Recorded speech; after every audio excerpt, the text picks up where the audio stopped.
সংসার তার কাছে দেখাবো আমি। এত বড় স্পর্ধা তোমার, আমার হাত ধরেছ তুমি। হাত ধরতে আপনি বাধ্য করছেন তাই ধরেছি। একটা কথা কান খুলে শুনে রাখুন, যেমন কর্ম তার তেমন ফল। আর এই কমললতা আপনাকে শুধু আপনার কর্মফলটুকুই দেবে। তুমি কি ভুলে গেছো যে আমি তোমার কে? একদম না, বরং আজ আপনাকে দেখে একটা ছড়া আমার মনে পড়ে গেল। যাকে দেখলে শ্বাস করে উড়ি উড়ি, তাকেই বলে শাশুড়ি। কি বললে তুমি? কথাগুলো আপনি হলো সত্যি। আপনার মতো পূজনীয় শাশুড়ির মন পাওয়ার ফুটো কলসিতে জল ভরে রাখা দুটোই সমান। কি মজা, কি মজা, কি মজা! সব চরিত্র যেমন কাল্পনিক হয় না, তেমন সব গল্প গল্প হয় না গো। সেই জন্য পুরনো গল্প তো সব শেষ।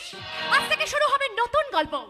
তাই আজ থেকে আমি থাকতে আপনাকে আর কেউ আঘাত করতে পারবে না বাবা। বাবা? হ্যাঁ বাবা। বাবা গো, আপনার এই মেয়ে যখন এসে গেছে তখন আপনার দুশ্চিন্তা কিসের? আপনার সব দুঃখ কষ্ট আমি দূর করে দেব বাবা। তুমি কিন্তু বড্ড বাড়াবাড়ি করছো বৌমা। ঘরের বউদের এতবার ভালো নয়। কথাগুলো শুনতে মন্দ লাগবে, তবুও বলি, আপনাদের মতো হাইব্রিড শাশুড়িদের কাছে ঘরের বৌমা তখনই লক্ষ্মী হয় যখন সে চোখ থাকতেও অন্ধ আর মুখ থাকতে বোবা হয়। হ্যাঁ, হ্যাঁ, হ্যাঁ।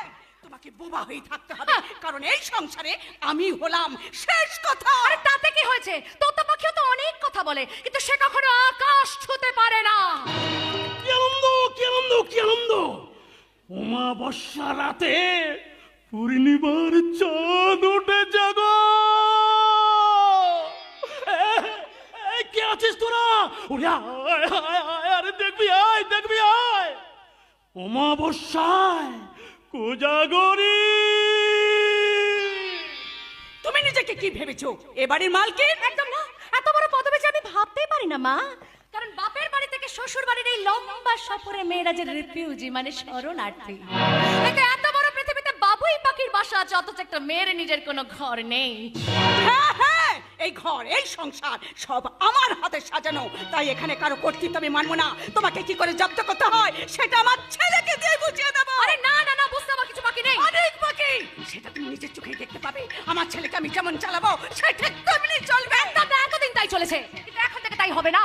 এখন থেকে আমার স্বামী অন্যের সুতোর টানে নাচানো পুতুল হয়ে আর নাচবে না। আমার ছেলেকে আমি তোমার চেয়ে বেশি চিনি। তাই আমি ওকে যদি বলি সূর্য পশ্চিমে ওঠে, তাহলে পূর্ব দিকের কথাটা শুভ্র কোনোদিনও মুখেও আনবে না। সেই জন্য তো মুখের কথা দিয়ে নয়, আমি কাজ দিয়ে প্রমাণ করব। আমার চোখ দিয়ে আমার স্বামী চিনবে সত্যের সূর্যটাকে। তুমি কিচ্ছু করতে পারবে না। আমিও আপনাকে চ্যালেঞ্জ জানাচ্ছি শাশুড়ি মা। 3 মাস নয়, 4 মাস নয়, মাত্র 3.5 মাসের মধ্যে আপনার এই দম্ভ অহংকার যদি আমি চূর্ণ করতে না পারি, তাহলে আমার নাম কমললতা নয়। তাই আজ থেকে শুরু হলো আমার নতুন অভিযান। এই কমললতা কোনোদিন অন্যায়ের সঙ্গে আপোষ করেনি, আজও করবে না।